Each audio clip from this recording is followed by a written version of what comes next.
narito tayo sa magandang baybayin ng Siargao. Tahanan ng mga paboritong surf spot sa bansa at destinasyon ng mga turista mula sa buong mundo. Pero tingnan niyo po, sa halip ng malinis na buhangin at tubig, maraming basura ang nakakalat sa ating dagat at dalampasigan. Ang problema pong ating tututukan ngayon ay polusyon sa dagat dahil sa mga basura. Lalo na ang mga plastik na nagdudulot ng malaking pinsala sa ating marine ecosystem, turismo at kabuhayan ng mga lokal na mamamayan. Saan naman nanggaling ang mga basurang ito? Karamihan ay mula sa mga bahay, pamilihan at mga establishment para sa turista. Ang mga ito ay nahatak ng tubig mula sa mga sapa at kanal papunta sa dagat.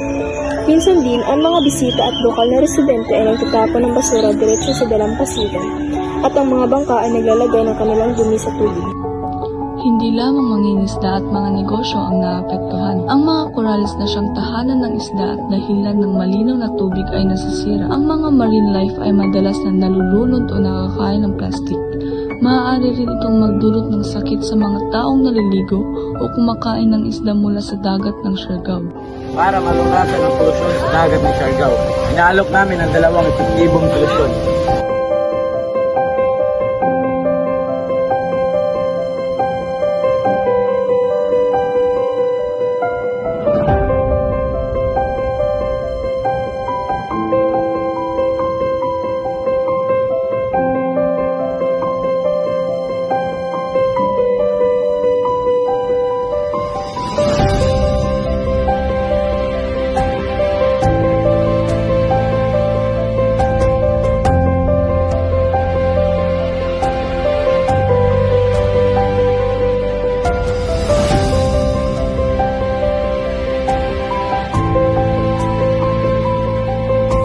Sumali po kayo sa aming buwan ng Coastal Clean Up Drive.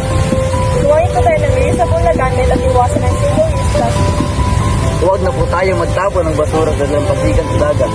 Maaari pong makipag-ugnayan sa inyong barangay o sumali sa mga local environmental group dito sa Siargao. Sama-sama po tayong gawing paganda at malinis ang ating baybayin para sa susunod na henerasyon.